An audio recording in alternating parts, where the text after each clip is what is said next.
Okay, here we go. The top 10, my top 10 favorite albums. Not one, not two, not six, not seven, not 25. Top 10 favorite albums of all time that have influenced me, inspired me, created me into the artist I am, or created my backdrop for certain parts of my life. That's right, top 10. And I got some honorable mentions because I had to get some honorable mentions because making a top 10 was hard enough. Just influential albums of all time for me that at least that I've listened to. Now, if there's an album like, why haven't you put this on here? Why haven't you? I might not like this artist. I might not even heard that album, or at least not the whole full album. There's a lot of albums that I heard, but I didn't listen to the whole track list. Now, when I say top 10 albums, these are albums that really influenced my life, or parts of my life, or influenced me as an artist, or that I just always go back and listen to. It gives me creative, a creative process on what I want to do with my music or with my life, or how I'm feeling, or it captures a certain energy or vibe that I always go back to. That's why these are my top 10 favorite albums. So let's not waste any more time. Let's get right into it. Let's get into the honorable mentions first, because I want to get these 3 or 4 honorable mention albums out of the way right now. First, Drake, Views. Honorable mention because I love the album. It's my favorite Drake album. I used to be the biggest Drake fan in the world.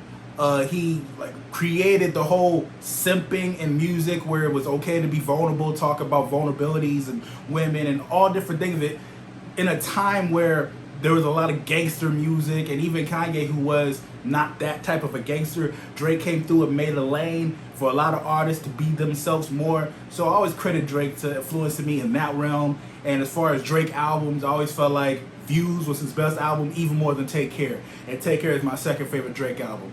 And then probably Nothing Was the Same, and probably Thank Me Later. If you haven't heard Views, you gotta listen. You gotta listen to it. It's an amazing Drake album. Some of my favorite songs: Western Road Flows, Views, which is the ending song, Redemption, Feel No Way. There's a bunch of great songs on there, man. Bunch of great songs. 9, a bunch of shit on there, man. Just check it out. Another honorable mention would have to be any Outkast album. Any at all. Andre 3000 is one of my top 5 favorite rappers of all time. Big Boy is a little bit further down the list, but he's a great rapper. I just relate more to Andre 3000. So any Outkast album, whether it's Stankonia, whether it's Speakerboxxx Love Below, whether it's Equimini, any Outkast album, they're a great duo. They rap their ass off. They're great storytellers. They're great at capturing the mood and bringing me back into essence. And most of all, they make me want to rap, and they tell me what rap is, and they show me what rap is and what rap can be and the artistry of it. Any Outkast album. I couldn't just pick one, so that's honorable. The last 2 honorable mentions would probably be The Weeknd's Kissland, because to me, I could have put Starboy as an honorable mention, but to me, The Weeknd's Kissland is his best and my favorite album, because the creative direction, the energy of it, the sound of it, the grand sound, it's like he recorded part of that in Japan, or parts of it, or he was influenced by the sound. You could really hear that in the music and see that in the music video and the visuals. It was really creative. It was really experimental. It was really, to me, his best album, and it doesn't really get much better than that. Again, I could have substituted it with Starboy, but yeah. And also Trey Songz, Ready. One of my favorite albums. I know the whole album from front to back, all the songs, all the lyrics. It's an amazing album, great R&B album. If you never heard it, it's Trey Songz in his prime. All the songs on there, to me, are fire. There's probably one lackluster song, LOL Smiley Face, horrible song to me with Soulja Boy and Gucci Mane, but everything else, fire. I'm gonna kick it off with top 10, the number 10 spot. Here we go, U-Boa, Origin of My Depression. That's right, this is an underground pick. It's an industrial album. This album really captures to me what it feels like to go through depression, all the ups and downs of depression, the screaming of it in the middle of the album. There's a screaming song where she's just screaming out. U-Boa is a part of the LGBT community. She's a trans woman. She just screams out in the middle of the album, and it's just amazing. And then all the parts of I want you to love me, I want you to feel me, I want you to see me, I'm screaming, don't let me go. It's a lot of parts of depression that I feel like covers depression for me and what I go through. And I really felt emotions, and I really felt so much emotion listening to this. And I feel like you should follow her on Instagram, and that you should listen to the album just by itself, even if you don't like this type of music at all. This album is completely incredible to me, and I highly recommend it. That's why it's made it on my top 10. Number 9, Erykah Badu, Mama's Gun. To me, her best album, my favorite album. This is not to shit on Baduism. I know a lot of people love that album too. Now, This is just my favorite album. I can go back and listen to this album again and again. You got And On, Didn't You Know, Green Eyes, Bag Lady, Hey Sugar. You got a bunch of great songs on here, man. Bunch of Booty. You got a bunch of great songs on here. I'm in love with you with Stephen Marley. Like, these are amazing songs right now that I'm telling you. You gotta listen to this album. For me, Erykah Badu is one of my favorite artists, not just female artists, but favorite artists. She captures spirituality. She captures black female power. She captures a lot of eccentric black womanisms. It's just a lot that Erykah Badu does for me as an artist and as a woman, and what she does for black or melanated women in this culture and in hip hop and in R&B and in soul. So for me, Mama's Gun captured everything that I want from Erykah. Now, this is not to shit on Baduism or anything after this album, but to me, Mama's Gun captures everything I want for Erykah. And I always go back and listen to this, and this is my number 9 of my favorite albums. My number 8 pick would have to be Charli XCX, Charli's album. That album is amazing to me. And why is it amazing? Because it influenced Planet Emo. It's an electronic pop album, which Planet Emo is also. It gave me the idea to make an electronic pop album because I love that sound. I love that futuristic sound of what you could do with all music and sounds and all these type of things. And I love what she does with the sounds in this album. You got White Mercedes, which made me tear up. Not full on cry, but tear up. Next Level Charli, my favorite song on there, which is the intro song. Then you got Shake It with Big Frida, Cupcake. There's a bunch of songs on there that's really, you got Click It, or you got February 2017. There's a bunch of really good songs on there. She really did a good job, and a lot of people consider this Charli XCX best album because it's such a grand album to me. It's like she reached her magnum opus. This is what music to me sounds like when it's really amazing, really great. It really honestly doesn't get much better than this. Her follow-up album was really good also, but it doesn't beat Charli. I'm gonna get into my number 7 pick now, Alice in Chains, Dirt. Dirt is Alice in Chains' second album. Now, Alice in Chains, for those of you that don't know, is my favorite band. If we're talking about a whole different genre now in rock, grunge, punk, metal, whatever we're talking about. Now, Alice in Chains is my favorite band. We also got people like Nirvana, Black Sabbath. I could go on and on about different bands. But as far as favorite band, Alice in Chains, of course, is my favorite band. And Dirt is my favorite album by them. It's their second studio album. It's a great album. Them Bones, Down in a Hole, Junkhead, Godsmack. There's a bunch of great songs on here. My favorite Alice in Chains song is not on here. I don't know if it's actually on an album at all, but this album itself, Rooster's on here. It's a great album, great rock grunge album, and I love this fucking album. It captures so much rebellion, it captures so much energy, so much angst that I was carrying at that time when I heard this album. And I always go back and listen to this album, whether I play it the whole way through or whether I listen to certain songs from this album. This is the album that I always replay most from Alice in Chains. So by far, this is my favorite Alice in Chains song, or Alice in Chains album, excuse me. And Alice in Chains is my favorite band overall. Lane Staley's voice is just amazing by itself. If you never heard his Unplugged thing with Alice in Chains, where you could see now he was high on heroin. Now, Lane Staley, the lead singer from Alice in Chains, died from a heroin overdose or multiple drugs overdose, basically, and it was really sad, honestly, because he was ahead of his time, and he's a legend in grunge and in rock, and it's just so sad what happened to him, that he couldn't overcome his demons and everything that he was suffering from. But by far, Alice in Chains' Dirt is my number 7 pick. And if we have to go to number 6, we're gonna go to Bjork, because they know I'm a fucking nerd when it comes to experimental music and creativity. I just love music and songwriting. We're gonna go with Bjork, and I couldn't just pick one Bjork album. I had to put 2 on here for number 6, Vespertine and Post, because listen, I'm not just gonna go into, because these are 2 albums, so I'm not gonna name a bunch of songs off of both of them. But Post, look at the album cover first of all. Just type in Bjork Post. You'll just look at the colors and look at the creativity of that album cover. 1, 2, and then 2 is just like every song on there to me is stellar. Every song on every Bjork song to me is just like amazing. There's really not any dull Bjork songs in my opinion. And then Vespertine to me is her magnum opus. And a lot of people think Homogenic or something else, but to me, Vespertine gave me everything I wanted Bjork to give me. It was just so full. Now her best song to me, All Is Full of Love, is on Homogenic, but Vespertine, there's great songs on there, man. What was my favorite song? Is because I'm thinking of two albums right now, but my favorite song is probably "It's Not Up to You," which is not up to you. Don't think it ever was. That song, because it's so different from Bjork. It's so upbeat and so fast and so poppy. You know, she made pop songs like on Post. She has like certain songs like that, but to me, later on, she was more experimental and more, I'm going to make what I want to make. So for her to make It's Not Up to You was just like, and then there's songs like Cocoon and all. There's great songs on these albums. And for me, Bjork is one of my favorite artists, hands down. And so I couldn't pick which Bjork album I would put on here. But number 6, of course, is Bjork, Vespertine, and Post. Now we're getting into the nitty gritty, the top 5, where it gets hard for me to decide because these are the albums I always go back and listen to, or these are my favorite albums from these artists. Tupac, Me Against the World is number 5 because he's one of my favorite rappers of all time, most influential rappers for me.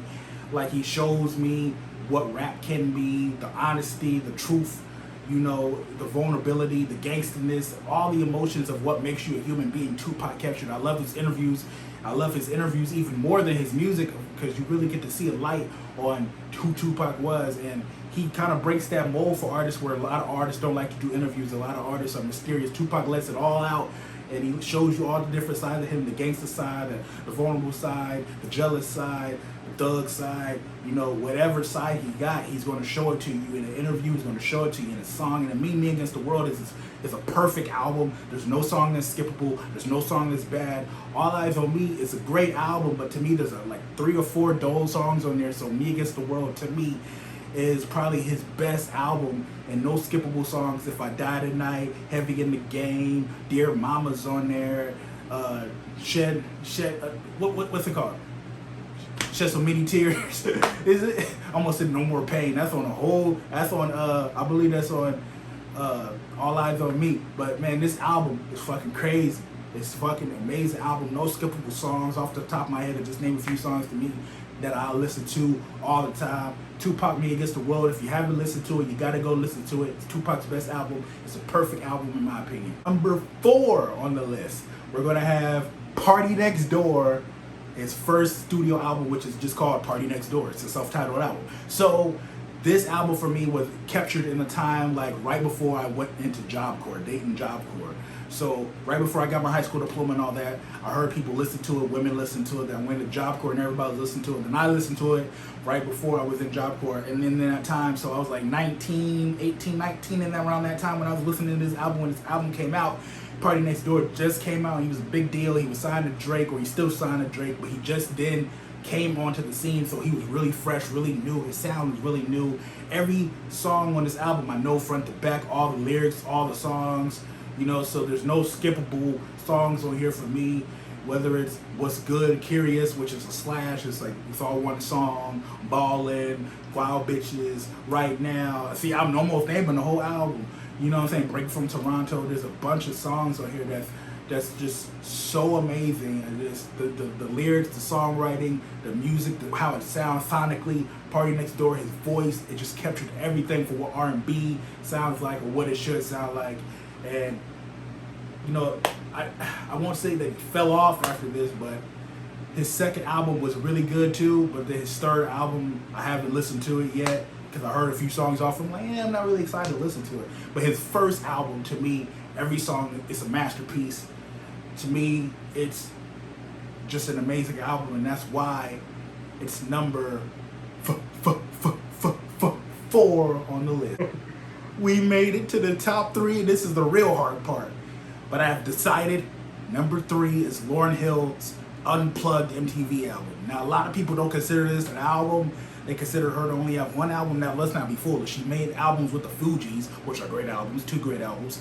But then she had The Miseducation of Lauryn Hill, which is a perfect album to me. There's no skippable songs. But if I had to choose one Lauryn Hill album, she's one of my favorite artists of all time. It's MTV's Unplugged 2.0 album by her, and it's a live album. It's a really great album as far as the content. The music, as far as the music, there's no really differential with music. You know what I'm saying? It's just a guitar or drums or whatever, but what she's saying, is just freedom music. It's all about love and awakening and being who you are, and self-love, and awakening from the matrix and from your sleep, and fighting, and all. It's just so much that it captures and pushes me. It also influenced me and pushed me in a direction of where I want to take my music, of what listening to this album again and again, whether it's The Conquering Lion or Mystery of Iniquity or Oh Jerusalem, or it's just so many songs on here. Freedom Time. There's so many great songs on here that you could just name, and I could just listen to. Now they're long songs. They're like 4, 5, 6 minute long songs, but the content of what she's saying, breaking down stigmas, breaking down like the walls of what people believe to be, or the common misconceptions of the world or humans. She really breaks down to me, and I really wish that she would make another album like this, or make any album in general. But Miss Lauryn Hill, I love you. I miss you. I miss your music. I always go back and listen to this album. If you ever see this video, I love it. This is my favorite album by you by far. Even though, as far as the album musically goes, Miseducation is, more of an album. And this album to me has touched my soul in so many ways. Okay, top 2, y'all. Top 2. Number 2, Frank Ocean, Blonde. Why? Because Frank Ocean, his poetic lyrics, his poetic songs, he has shown me that you can create music and not be so direct or blunt about what you're saying. You can have an underlining meaning or multiple meanings in one little sentence, and just how he experiments with R&B, and all his albums to me are really good. Whether it's Channel Orange, I could have put that on here. I could have put Endless on here, which is an underrated album. People don't really talk about that album, but Blonde to me gives me everything I want from Frank Ocean. Channel Orange to me is a really good album, but it's who Frank was, and to me, Blonde is who Frank is. Whether it's Pink and White, Ivy, Nikes, Godspeed, Solo, any songs, Nights, whether it's Good Guy, any song off this album, to me, I can listen to this album front and back. I know all the songs. I love this album. I listen to it in headphones, speaker, in the car, just out of my phone. I just love this album. I love the album cover. I love everything Frank is and what he represents. I love everything that he does and creates usually. There's not really a bad Frank Ocean song, in my opinion, or a bad Frank Ocean album. He always creates something that is listenable and that is like really creative and really something that makes me want to go create something. So number 2 is Blonde by Frank Ocean. That is my number 1, pray tell. Well, it has to be my favorite rapper at this time, Kendrick Lamar. And which album is it? He has all great albums, so it would have to be To Pimp a Butterfly. To me, is his best album. It's a masterpiece of an album. To me, there's no rap album that comes close to it in this day and age, I should say. But this album to me just exudes black power. It exudes self-love. It exudes unity. It exudes culture. Melanin culture. It exudes that to me. Kendrick really captured that vibe and captured our essence, with the fusion of rap, hip hop, soul, jazz, and all this type of things. And then at the end, revealing that he was talking and playing this album for Tupac Shakur, who is my favorite. So by that point alone, it would be my favorite album. But then if you just look at the song away from the music and how it sounds, and the instrumentals, the beats, and even if you take away the lyrics, the songs, the messaging in the songs are just, you got Institutionalized, For Free, King Kunta, These Walls, Wesley's Theory. You got You, I. There's so many amazing, beautiful, All Right, what's the big song off of here. We got so many beautiful and amazing songs off this album. And to me, Kendrick Lamar is a rapper's rapper. This album pushed me even more besides Lauryn Hill's album, it pushed me even more into the direction that I am now of like unity, love, self-love, and music. You know, melanin, power, strength, moving forward, and confronting self. You know, it's just so much in this album, and he doesn't do it in a preachy way. He's not like, I'm better than you, or we gotta get it together. He's just saying what he's going through or what he sees. He's talking about his own flaws, like on songs like You, where he's even breaking down how he looks at himself, and then he flips it at the end, towards the end of the album, where you talk about where I love myself. It's just so beautiful of an album and a concept album, and I love this album. And Kendrick Lamar's To Pimp a Butterfly is #1 of all time my favorite rap albums. Now, could it stay like that? Maybe, possibly. I don't know if I listen to another great rap album after this. But so far, nothing has topped this. Nothing has topped this album as far as what I want from an album, as far as what I want from Kendrick. To me, this is #1, and nothing has beaten it. Frank Ocean has come close. Lauryn Hill's come close. But nothing can beat Kendrick Lamar, To Pimp a Butterfly, for my #1.